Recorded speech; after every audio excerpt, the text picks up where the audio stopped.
Good Woch, good Woch. Our shir is on Motzei Shabbos now as well. Shir Nishmas, my father, Menachem ben Akiva, L'zchus Klal Yisrael. All the hostages should come back soon, and Mashiach will come as well, even before. Says the Heilige Mishnah. We're learning now a new Mishnah. Today we're going to learn about two topics. Topic number one is the issue of Graf Shel Rei, yeah. Sometimes there is muktzah that's to do with things being disgusting. Sometimes when something is so disgusting, then although it's muktzah, Chazal allowed us to remove it. Also, we're going to learn about trapping dangerous animals on Shabbos. Not so simply always allowed to trap the dangerous animals. Let's see how it goes. Says the Heilige Mishnah. Choifin kar al gabei haner, bishvil shelo te'echotz b'koiro. One is allowed to take a keoro, take some kind of bowl or a deep plate, and position it facing down on a candle, as long as there's some kind of hole to let the oxygen out. In other words, we're not putting out the fire. We're placing the kli over the ner, over the candle. Bishvil shelo te'echotz b'koiro. So the fire doesn't catch onto a beam. Let's say there's a beam, and the beam is mukta. Now, and there's a candle near the beam. Now, I'm allowed to make sure that the fire doesn't get hold of the beam by doing what? Placing a kli over the candle. What's the chiddush? Why not? I'm not extinguishing. I'm not touching mukta. Why shouldn't be wrong, right? The chiddush is that we saw many moons ago around Mem Gimel. It says over there that there is an opinion of Rabbi Yitzchak that says ein kli nital ela letzorech davar nital.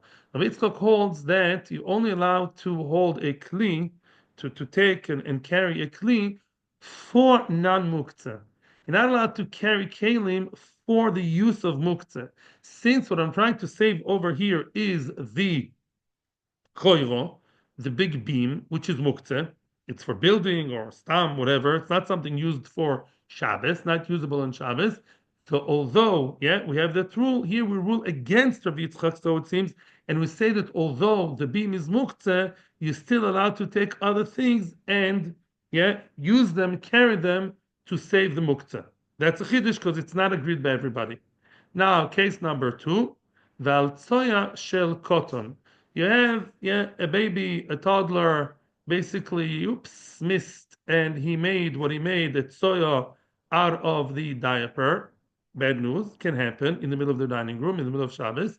So you're allowed to take a kli and be koife and actually cover the tsoya, cover the excrement on Shabbos. Again, the excrement, let's assume, is muktzeh, and yet it's allowed. Here, the Gemara will have a discussion about disgusting things. The al akrav shelo tishach. The third thing you're allowed to cover is an akrav, basically a scorpion. There's a live scorpion, and we're scared that if it just stays. Now, we're not talking about a scorpion that's running after you to bite you, Khalila. That's not a question. You can kill it. We're talking about a scorpion that's there in the corner. Maybe we don't have to do anything, and the scorpion will just, be stay happily ever after over there. The chiddush is you're allowed to trap the scorpion by placing some kind of heavy flea over the scorpion to just make sure it doesn't move, and that's allowed on Shabbos. Obviously, it's a chiddush because tzad, hunting and trapping, is also, and this is not pikuach nefesh, and yet it's allowed. Omar Rabbi Yehuda, says Rabbi Yehuda. Rabbi Yehuda really is reserved about it, and it says, "Ma'aseh ba lifnei Rabbi Yochanan ben Zakkai be'orov." There was a story that came, in front of Rabbi Yochanan ben Zakkai with such a case, with a scorpion that was trapped on Shabbos. That was in a place called Arav, probably Arabia. The Omar, and he said, "Choshishanu lo michatas." Says Rabbi Yehuda, I'm concerned that there's a chatas over here, right? Why? Because that scorpion was not running after anybody to attack. That scorpion is dangerous, but may just be dormant and stay over there. You don't want to be near the scorpion, so you move away. Again, I assume Rabbi Yehuda is consistent here, right? What does Rabbi Yehuda hold? Rabbi Yehuda hold always, Melocha shen tzeicha legufa chayev. So any trapping of an animal which we're not interested in, stamazoi, is enetzich alagufa. So Rab Shimon would say enetzich alagufa potur, and many times makes sense. He'll be more lenient to sometimes allow it, as we saw in the past. Tzat nochosh, Mashenkin says Rabbi Yehuda, I'm from the camp that says what? Enetzich alagufa chayev. So even a malacha that's non-constructive, you chayev on. And therefore, if it's not really coming after you to kill you, there's at least the chashash of chiyuv chatos. Yeah? Ein yodea. In other words, it could be that it's not chiyuv chatos because the animal is dangerous, right? In other words, we're talking about a dangerous animal, but it's not endangering you right now. Yeah, you follow me? Yeah. In other words, it's dangerous as a species. Right now, it seems to be happy. It's having its Shabbos cholent or shlof. It's not exactly coming to attack anybody. Says Labid, I'm not sure. Because if it is not dangerous enough, maybe there's a chiv chatas over here, because even though it's enetzich gufa, you still chayv. Says the Gemara, let's now start talking about the case of the soya shel cotton, the dirt created by the cotton in the middle of Shabbos, and it doesn't smell nice, it doesn't look nice, and we say allowed to cover it on Shabbos. Says the Gemara, story time, Rabbi Yehuda, Rav Yirmiyah bar Abba, Rav Chanan bar Rova, three Amoraim, Rav Yehuda, Rav Yirmiyah bar Abba, Rav Chanan bar Rova. Iklu lebei Abin demin Neshikya. They came to the house. They happened to be in the house of Abin from Neshikya. So how did the host, what's the name of the host? Abin of Neshikya. Rav Yehuda, the Rav Yirmiyah bar Abba, Rav Yehuda and Rav Yirmiyah bar Abba, they got nice treatment. He treated them royally. What did you do to them? Aisalu polyoso. He brought them beds to sit on. You know, back then they would sit on like couches, on like divan, on beds, proper beds to sit on. Rashi mitos leishavalen. However, Rav Chanan Barova lo aisule. He did not bring Rav Chanan Barova a bed. Probably thought it's not important enough. I'm not sure why. He made him sit on the floor, and that was, again, I'm not sure who's against two over here exactly, but that was Bizoy in Torah. At least in the eyes of Rav Chanan Barova, it was Bizoy in Torah that is not letting him sit on a proper seat. And then what happened next? He didn't like it. Rav Chanan Barova felt this is not covered Torah. So then Ashkechei Matni Librei. Then he found the host, Abin, the host, was teaching Mishnais to his son. Was learning Mishnah with his son, like a nice Jewish daddy. And how did he teach him the Mishnah? As follows: the Altsoya shel Koton mipnei Koton. He was teaching him our Mishnah with an extra perush. What did he say? What is this business of the soya of the cotton that you're supposed to cover or allowed to cover? It's the soya made by a cotton, soya that came from the body of the little one, of the toddler. And why you're supposed to cover it? Because you're concerned that the cotton will play with it and start smearing it and making more mess. So therefore, you cover it. That's how he learned the Mishnah. Omarle. So now he was upset. Says Rashi was kos. Rav Chanan was angry with him, and he told him, Abin Shatya mat nishtuta libnei. Abin the fool is teaching nonsense to his son. That's what he told him. Why is it nonsense? You don't know how to teach the Mishnah. Because Valohi Atzma Muchenes Leklovim. The claim was, why are you telling me that this is muktzah? It's not muktzah. A soy of human beings apparently is something the dogs can eat. I don't know if any dogs, which dogs nowadays, maybe today they're more spoiled. I'm not so much into dogs as you know, but Lamaisa, the dogs, the human feces, human excrement is something that dogs may eat. And therefore, if you're telling me that the tsoya in the Mishnah is a tsoya that came from human being body, then it's not muktzah. It's good for the klovim, and therefore what? Why do you have to cover it? You can take it by a dime. I would wear gloves maybe, but why do you have to cover it and still bear the inconvenience? Why? You should be allowed to just take it, wear the gloves, the nylon bags, and take it away. Yeah, because it's not even muktzah. And if you want to tell me the loy chazile me etmol, maybe you're going to claim, listen, even if soya conceptually is not muktzeh because it's kind of interesting dog food, well, lemaisa it's noilod. The type of muktzah, as we all know, is noilod. Lo chazel etmol. This was something born, created today. The little one just made in the middle of Shabbos. So yesterday wasn't suitable, wasn't roi. Maybe that's why it's muktzah, because it's a new thing that wasn't here yesterday. Yeah, that even nice things. We all know the beginning of Beitza shenoda, the chicken egg, right? A fruit from the tree sometimes depends. A juice, yeah. It's all noilod. It's new stuff that came in the middle of Shabbos. So that's why it could be osir. If the excrement was there from yesterday, then when Shabbos came in, I had ready-made dog food from the tzoya. But since this is new, maybe that's why it's real muktzeh as noilo that you can't touch and you have to cover with a kli. So maybe Abin wasn't so stupid. Maybe Abin taught the right thing. Vatanya. That's not true. In other words, there is no issue of noilod. If you want to tell me that it's muktzeh because of noilod, then I'll tell you no. Vatanya. It says in the Brisa that such that kind of thing is not called noilod. Why? It says nehoiros samoishchin umayonos anoivin. In a river that flows, Mayan, basically a spring that's novea, a spring that basically is flowing and springing up. Haren keragle kol odom. They are considered like anybody's tchum. What does that mean? It means as follows. Let's say you have a river. First of all, let's continue by. Let's start to, in order to understand that, you have to have some few pre-notions. As we know from the end of Beitza, it says over there, I always hear it in the Siyumim of Beitza, that's why I know it, that let's say you are in one place on Shabbos, you're in B'Shemesh, you can't go out of the Tchum, right?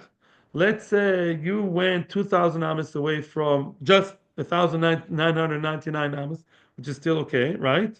And somebody that shares the Tchum with you brought you food, and that food at the beginning of Shabbos was in a different Tchum. You're not allowed to eat it. Yeah, even if you both have coinciding, yeah, concentric circles, and you and the food met in the same place in the middle of Shabbos, but if the food started its, what you call it, if the food started its Shabbos in a different tchum, you're not allowed to benefit from that food on Shabbos. Yeah, foods also have their tchum. Very nice. Now, what about if I'm in a field, right, in a place where I found a beautiful place to camp on Shabbos next to a beautiful, flowing, lush, amazing Gishmak river. Yeah, I want to drink from the water of the river, and then somebody, maybe the Rebbitzin or somebody says, "Hey, this water, you know which river that is? It's a very long river. This water you're drinking now, those drops, where did they start the Shabbos? The beginning. It's next to the Nile or the Amazonas, the biggest rivers in the world. The beginning of Shabbos it was very far. So maybe I can't drink from it. We say it's not a problem. Kiragle kol odom. Why? Because lemaisa, these kinds of things they never create a shvisa in one place because they're flowing. Because water in the river are meant to move from place to place, they're never considered to belong to one place. They happened to be that half a second when they were flowing in the middle of Shabbos, 10 kilometers away. But they never set over there. What does it have to do with us? I'll tell you what it has to do with us. The question is as follows. Even if mitzad tchumen it's okay, but Lamaisa, this water is new water, right? This water, beginning of Shabbos, was in the belly of the earth.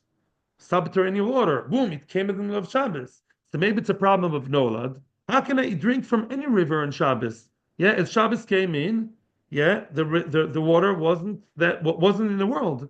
And why am I allowed to drink from this water? You know why? I'll tell you why. Because you know why? Because water is something which I expect would come in the middle of Shabbos. This is a big yesod in Noilod.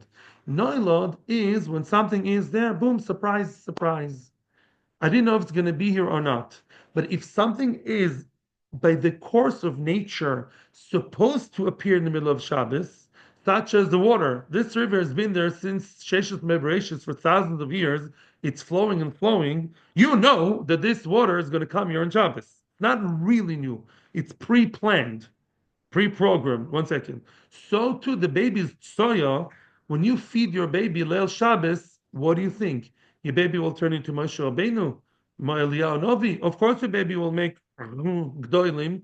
in the middle of Shabbos. So because the tsoya is expected to come out in the middle of Shabbos, it's not really called noilod. So let's summarize. I'll promise that we're going to hear a question. Why am I doing this all the time? Yeah, one second. Let me just summarize the question also for the people who came now. Question is as follows. Why are you telling me that a soya of a cotton that made shrach in the middle of Shabbos is considered as muktzeh, and you have to start maneuvering and covering? Yeah, not muktzeh. Why? A, it's dog food. Apparently, dogs, some of them like to eat the children's or adults' soya. And if you want to tell me it's noilod, it's not really noilod. Why? Because be'etzem, it's not noilod, because it's meant to come in the middle of Shabbos. Human being, the cycle of food, of digestive system is there all the time. One second. Yeah, I'm back. Yes, what's your question? Is this why by sperm that they can have ice cubes that are made on Shabbos? Good. Weiter. Okay, nice comment. Now, so Bekitzer, this Abin was teaching his son something that was a mistake. Frekt Abin, so this Abin is now asking Rav Hanan, the Elahechi Atne, so how should I teach him? Yeah? In other words, what should be the right version of the Mishnah? Because when you read the Poshup Shat of the Mishnah said, Soya shel cotton. So it sounded to me, Abin, it's Soya of the cotton, right? So if you tell me it's not a problem, how should I teach the Mishnah? Says Rav Hanan Barove, Ema, the real version is Al tsoya shel tarnegoilim mipnei koton. We're talking here about a tsoya of the chicken, of the roosters. That tsoya is not exactly liked by the dogs. The dogs don't like this kind of tsoya of the birds. And shel cotton does mean that he produced the tsoya. Mipnei cotton means to say, so the cotton doesn't touch it. A tsoya shel tarnegoilim is there, and I'm scared that the cotton will start touching it and smearing it and putting it all over, I cover it. But because it's real disgusting and it's not usable at all, it's garbage, therefore I'm not allowed to move it. I should only be allowed to cover it. Very good, Mishnah. Frek de Gemore. This, by the way, this page is very, very nagel halacha. V'teipu klei davi graf shel rei. Question is as follows. Frek de Gemore. L'choira, it's disgusting. It's muktzeh. Precisely because it's disgusting, there's a special dispensation which we learned in Nachman Zayin, and we're learning right now, and we're learning Beitza. Grab shalrei, something disgusting that you don't want to see in front of you. On Shabbos, you're allowed to remove it. If it's in your vicinity, if it's somewhere in your, living area, living space, and you can't take it, an overfilled garbage can, diapers, yeah, v'chulei, soya, disgusting. Rav Charish Paskin to me, hair, a whole bunch of hair, yeah. So you're allowed to move them by your dime. Literally, graf shalei means a graf is a kli, basically like a pot of rei. Rei is excrement, like the potty. Today, right, babies' potties, the pot that's made for gdolim, for ksoa, that is something you're allowed to remove. So again, the question comes, you convince me this is real muktzeh, but the kind of muktzeh that's disgusting, Chazal made special dispensation in the Kula. You are allowed to move it on Shabbos and Yom Tov. So this too. Tzorshol Taragol, middle by the groom, fich. Yeah, of course you should move it and finished. Why do you have to cover it? The chitema, and if you want to tell me, graf shel rei agav mono in ihu gufei loi. Graf shel rei, as I told you, is a pot with tsoya inside. Maybe graf shel rei is only allowed to be removed agav mono, together with the kli, together with when it's inside the kli, the receptacle, iu gufei loi. But to take the tsoya alone by itself, which is only muktzeh, bear in mind, graf shel rei, the graf itself you'll wash and reuse, like a baby potty. Mashen ken, the soy alone, maybe Chachamim never allowed that. Maybe graf shel rei is only graf shel rei. Maybe the rei itself, just excrement itself, maybe you're not allowed to move. I'll prove you wrong. That's not true. You misled by the words graf. But really, look at the following story. Hahu achbar, there was a mouse, a dead mouse. The ishtakach bispar mikider of Ashi. There was a dead mouse that was found in the besomim box, in the perfume box of Rav Ashi. Can you imagine? He opens the beautiful B'samim box, dead mouse inside. Dead mouse is exactly, yeah, is disgusting. Not exactly your cup of tea. The Omer Lehu said Rav Ashi to them, to his Meshorsim, Nekutu betzutzise, take him by his tail, v'apkuha, and remove it in its tail. It's Shabbos, and that dead, disgusting mouse is dead and disgusting, and it's Gav Shel Rei, you're allowed to take the actual Achbar, the actual mouse in its, see the mouse, this is the mouse, yeah? To take the mouse in its tail and remove it, take it away. So, yeah? So you see, you are allowed to remove it. Yes? You're allowed to move it away. Answers the Gemara, Ashpa. One word answer. What does it mean? As I told you, Graf Shelrei, people should know that, Graf Shelrei, the kula only applies when it's in your house, where you live, where you want to have nice, hygienic environment. Ashpa, which is like today garbage, the garbage area, the back of the houses, in that place, in the Ashpa, there was no, if it's found over there, yeah, in a place where, more like the backyard kind of place, that backyard, which sometimes was also Rishus Harabim, it's a place that borders between your backyard and Rishus Harabim. The ashpa, if you find it there, there's no kula of Gav Shel Rei, which means let's say you have a garbage bin outside your house. It's not so simple allowed to remove it. You know why? Because it's not where you live. You ask your Rav what to do. If you have a garbage, let's say in a far away, in a mirpeset, nobody goes to that mirpeset the entire Shabbos. Not so simply allowed to move the garbage from there because you're not there. So Ashpa is a place where you don't stay. Since you're not staying there anyways, you're not living there, you're not really around, there's no kul of Gav Shalei. It's a big yisod in Gav Shalei. And Mimele, what can you do? Cover it. Frek de Gemore, you're contradicting yourself. The cotton be'ashpa, my boy, you told me that the reason why you covered the tzorshot on the goyim is so the cotton shouldn't play around with it. You just told me that the ashpa is a place where people are not staying. People are not actually around there on Shabbos. So what's the cotton doing there? My boile. What is it doing over there that you have to cover it? Leave it there. Don't cover. Don't shmaver. Just leave it over there and finished. And says the Gemara bechotzel. Oh no, it's not really in the ashpa. It's in a chotzel. It's in your yard. Yeah.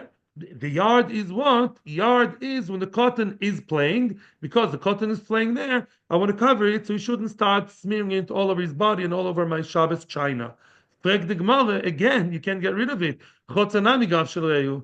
Mima nafshach. If you're telling me that it's a place where people are staying and living, it's a front yard. I told you many times. Rashi, beginning of the Basra, says, "Rov tashmisha b'chotzel." People would stay a lot in the chotzel. If the chotzel is the place where the cotton is staying, so if the cotton is there and the parents are there and the shviger is there and the guests are there, then the gav shel rei also applies there. Gav shel rei is also there, right? Because gav shel rei is what? Gav Shel Rei is really where you live. You see how we can get rid of it? Let's summarize how it's so sticky over here. Mima nafshach, make up your mind.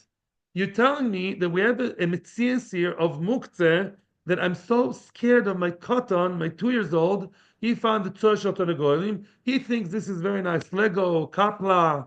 He thinks this is very nice game for Shabbos to smear himself in the tzarv Tanagoylim, and I'm utterly revolted, right?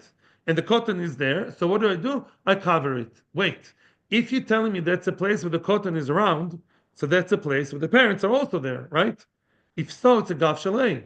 Gav shalei, I'm allowed to move and remove. Why do I have to start with a cover? Mimanavshach, whichever place you're talking about, you're stuck. If it's a place that the cotton is around, it's gav shalei. The cotton is not around, so what's your concern? Leave it alone. Don't cover it. And says the Gemara, there's a middle ground. Excuse the pun. The ashpa shebechotzer. We're talking here about ashpa shebechotzer, which means we're talking here that it's an ashpa in the chotzer, which means when we said ashpa is the place where, when we said that the ashpa is a place where the cotton doesn't play there, there was ashpa b'shus harabim, more like the communal garbage can, like today in the chanaya. Where, yeah, that the cotton is not there. Mashe'en ken ashpa shebechotzer is exactly the middle ground. On one hand, it's not graf shel rei. Ashpa bechotzer, ashpa is there's garbage all the time. So you can't say remove it from there. Why should I remove it? It's in an ashpa. Mashe'en ken the cotton does play there because it's a chotzer. It's the ashpa area of the chotzer. It's not completely removed from the cotton, and as we all know, a 2-year-old can start crawling and running from place to place. It is within his range of, within his radar, because it's the chotzer. But as far as I'm concerned, it doesn't justify me removing it because it's in the garbage area, in the ashpa. So for me to remove it is not allowed because even though it's gav shel rei, it's not in the living room, dining room. Everything is nice and shiny and mesudar. It's an ashpa. On the other hand, the cotton is around. The cotton is there because it's still in the chotzer. It's not ashpa that's very far. It's my own private ashpa area. And therefore, such a place is a perfect place to have the place, the soya covered because the cotton shouldn't play with it. But it's not a place where removing it completely is justifiable because it's not really far away. It's still in the ashpa, in the garbage area. Weiter. Val akrav shelo tishach. Okay. Yeah. Akrav shelo tishach. What did we say in the Mishnah? We had a debate. We had a question about an akrab, a scorpion. Yeah. We're not talking here about a scorpion that's coming to attack you. It's a scorpion, very dangerous, scary animal, some of them more than others. And that scorpion is there sitting nicely as of now. We don't know what will be his next move, right? Let's talk about that in general. I have to admit I didn't prepare the Rishonim here well enough. We had a Baruch Hashem, a very nice Shabbos. I didn't get to prepare the Rishonim, so I know I've seen a little bit of Mishnah Brura. Some people say we're talking about an akrav that's removed, and you're searching to kill the akrabim, or it's even running away. Some people say about an akrab that's just sitting in the corner. Definitely, everyone agrees we're not talking about a scorpion that's actively attacking you. That's not the case. If it's coming to attack, of course you're allowed to trap it and kill it. Pikuach nefesh. That's not the story. So now, let's see what happens with such an akrav. Omar b'Shabbat Levi. Before we continue, one more thing. I know you know what I'm about to tell you, but it's always good to refresh your memories. Let's say I want to ask you a question. I need to let my throat rest. I forgot to get some hot water. Let's say we have a scorpion that is dangerous and have absolutely no interest in keeping it as a pet or as anything like that, or as a scientific finding. The only reason why I trap the akrab is to get rid of it, or even a regular animal like an ant, disgusting ant. Put something to cover it to get rid of it. Is it so? Are we certainly mechayev and chiyuv chatas or no? Was it machlokes maybe? Who says what? No. Let's tamshich. Chalta tov. Lefir b'dechab, Reb Shimon Potter. Very nice. Lachish 40. They know. Yeah. Okay. So Reb Shimon says Potter. Reb Yehuda says Chayav. With that in mind, we have to continue. Amar b'Shimon Levi. Says Reb Shimon Levi, who Reb Shimon Levi was a very early Amoira, but still is considered mostly as an Amoira. He's not supposed to argue with Mishnais. We have to bear that in mind. Amar b'Shimon Levi. Kol ha'mazik nerogin b'Shabbos. All animals that are defined as damaging animals that can be harmful, says Rashi, hahoirgin, not mazikin like a bee that stings you, but is not so, it's very itchy and very red, unless you have an allergy, etc. A bee is not considered as dangerous as the cobra snake, yeah? But then rogin, animals that mamish killer animals, leader animals, you're allowed to kill them on Shabbos, even if they don't chase you. No, he didn't say that. He didn't say Shinu. Actually, nice point, but no. You're allowed to kill it on Shabbos. Okay, why? Well, I'll tell you why. Bepashtus, says the Rashi, we are Reb Shimon followers, at least over here. Reb Shimon, as my dear neighbor says, Melocha Shatich Lagufa is Potu, but also Mederabanon. And Rabbanon said, even if the animal is not right away running after you, I don't have to wait until it runs after me. I don't want to have an akrab in my yard, in my area. There's machlokes hashonim how far we go, and I admit I didn't look into it. I'll look into it later. Alamaisa, let's say the animal is somewhere within my vicinity, not a pleasant animal to have around, and I'm not, so why should I run away and hide from it? I'm allowed to kill it because I have a good reason to kill it because of Shash, Sofek, Sakona, maybe, right? And if we pass in the Reb Shimon, the whole thing of killing or trapping both are in a Tzechel Gufa. I'm not going to save its carcass and put it in a museum. I'm just going to get rid of it. It's in a Tzechel Gufa. According to Reb Shimon, that's Potur of Osu. It's also Rabbanon. And here, when it's a dangerous animal, Rabbanon allow you to kill it, even if it's not chasing you right now. That's the philosophy of Rishon ben Levi. Fine, very good, makes sense. However, Meisiv of Yosef, as I told you, Rabbi Shimon Levi is susceptible to an attack by a brisa. Rav Yosef is attacking him from a brisa. It says, Chamisha ne'erogin b'Shabbos. Only 5 dangerous animals are allowed to be killed on Shabbos, and no others. Ve'eluhen. These are the 5 dangerous animals that you can kill on Shabbos, even if they don't chase you. Yeah, because they can be eventually a killer. Zvuv sheberetz Mitzrayim, a fly in Egypt. In Africa, there's a dangerous fly called Zizi. Yes, so maybe that's it. Eretz Mitzrayim, maybe the Nile. There's a certain very dangerous fly over there. A hornet from Nineveh. Every country has its dangerous animal. The akrav shebechadayev, the scorpion that lives in Chadayev. The nochosh be'eretz Yisrael. I don't know where Chadayev is. I have to admit, geography is not that good. The nochosh be'eretz Yisrael, snake in Eretz Yisrael. Stam, we assume a snake is dangerous unless you know it's not. Many snakes are dangerous. The kelev shoyte b'chol mokom. A kelev shoyte is a bad dog that has, how do you call it, rabies?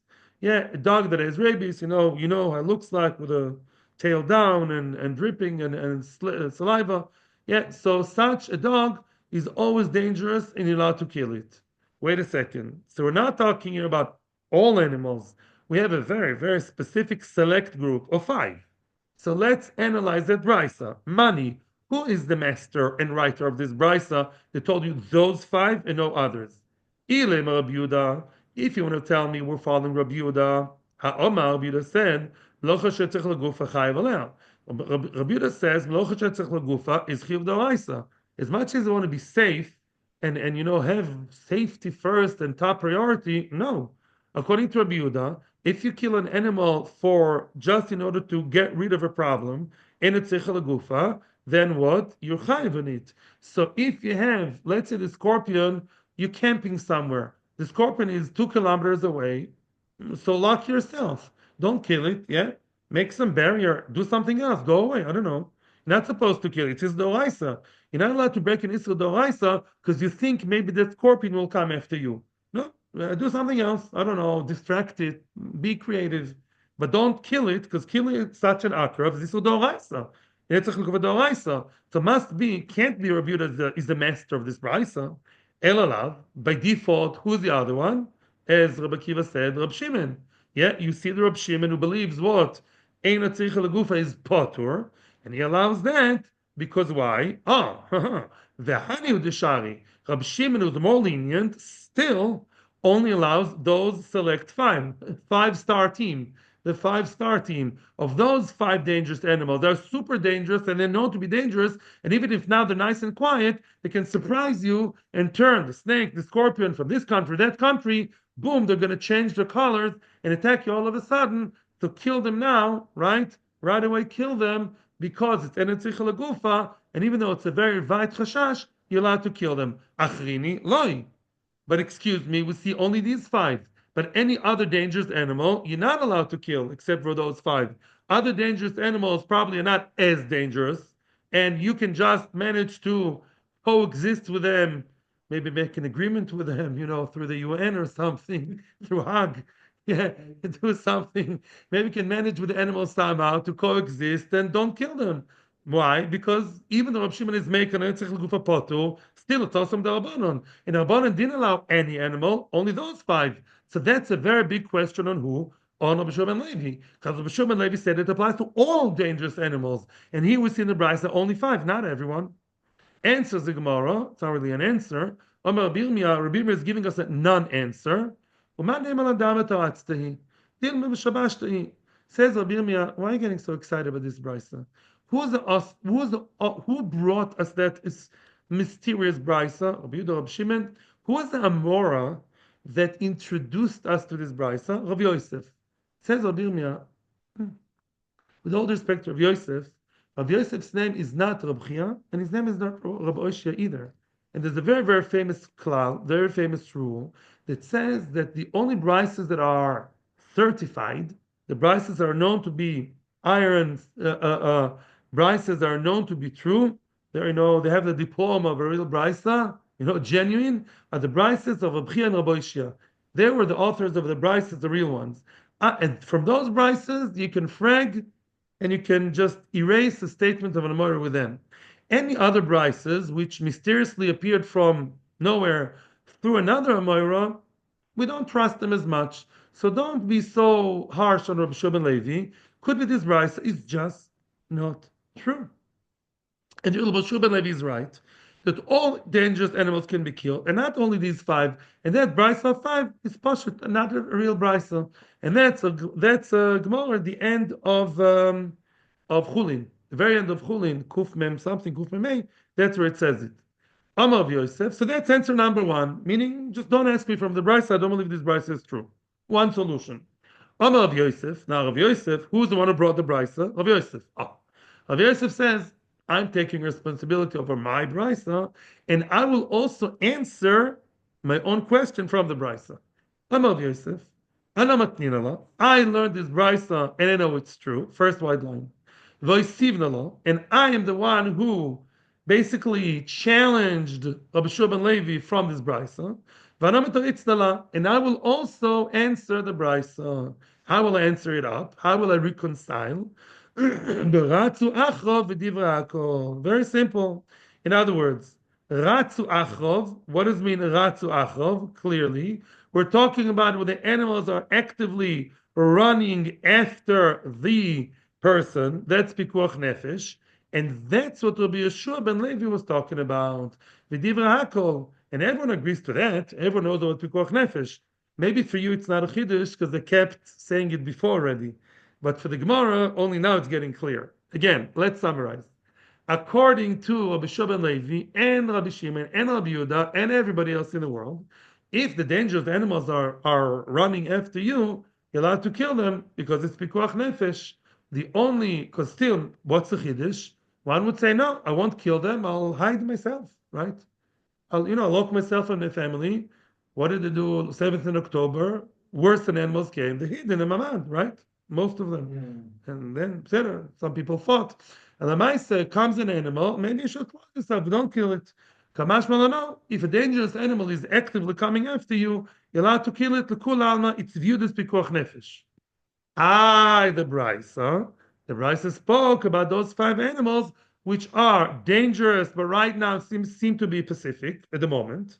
That's a different question. They're not running after you. Maybe the whole Shabbos is a scorpion, will stay there eating his cholent, reading the newspaper, having his Shabbos shlof, he goes to Ovos Abonim with a little scorpion. Nice Shabbos. He won't attack you. There, Rabbi Shimon is one who says those 5 are super dangerous. According to Rabbi Shimon, you're allowed to kill them. It's melochish techel gufa, and in Rabbanu will not go there. Very good. Now, Tani Kabei Derovi Baravuna. Now comes another Amora was teaching a brisa in front of Ova Baravuna.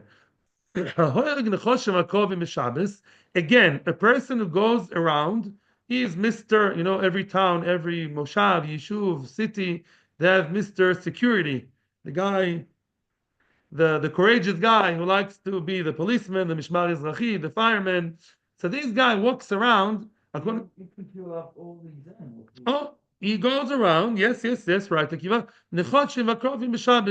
He walks around, walking, and he's killing snakes and scorpions on Shabbos. In other words, people who are extra machmir mehader, they don't like him. They don't like that kind of behavior. In other words, it's like a questionable thing. Maybe it's allowed, according to Reb Shimon, maybe not, because the mice of the animals are not dangerous. So they're not dangerous now. You going after them, leave them alone. have your Shabbos stolen, lock your door, and finished, right? You going after them, why looking for trouble? Maybe you're over Isra Shabbos. Amar le, so now Rabbi Baravuna replied to that Amora, Voisin Chasidim and Rochachomim Loichamehen. Those Chasidim are over from. Those Chasidim who don't like that person, no, they actually do support Mr. Security behavior. Why? Because, says Rashi, now they're not doing anything, the scorpions and snakes. Later they will. The snake will come after you. If you don't kill it now, he'll come after you. Right? And therefore, according to Rava says no. If a person goes and walks around within his vicinity to kill the Choshev Makrobim, it's a good thing to do. And if Hasidim tell you otherwise, the Choshev Shaita. Upliga de Rav Huna. Rava Bar Rav Huna is arguing on his own father. Wow, in the middle of the Gemara. Says Rav Huna, the father of Rava, he says otherwise, the Rav Huna, Chazel Ugava de Kokotil Zibura. Rav Huna saw a man that killed the Zibura, he killed a hornet. A Zibura is a hornet. Omar le Shlemtino lekulu. Did you kill all of them? He told them sarcastically, yeah, he didn't really do much. Anyhow, you're not going to kill all of them. You're not even achieving much. You killed one scorpion, one hornet. The others you're not going to kill. The more and more are going to come. He wasn't giving him security advice or how to be a good hunter. He was telling him, come on, you shouldn't be doing this on Shabbos. Yeah, it is too questionable. So basically, we have a machlokes between Rove and his father Rav Huna, whether it's the right thing to do when you look for the Nechoshev Nekrovim to kill them on Shabbos, because maybe you should be, or maybe we should not be concerned that later they'll get angry and come after you. Yes or no? That so far is machlokes. Because it's 9 o'clock, we'll finish now. But now we're in the middle of the sugya. But I'm going to go home now. We're in the fourth wide line. See you tomorrow. Tomorrow, 9:15. Beseder, goy or not? There's no goy. Ask a goy. You find it in this neighborhood the goy shel Shabbos? Last time we looked for one, it took us hours. It's not so. Yeah, we don't have many goyim here. Well, yeah. Fine. Atzlocho bracha. Thank you. Wow, you came on Motzei Shabbos. I'm excited. Thank you, and thank you to Ma'am Loes for hosting us so nicely. Thank you for Torah Anytime, and for those who watch us on YouTube. Atzlocho bracha. Thank you.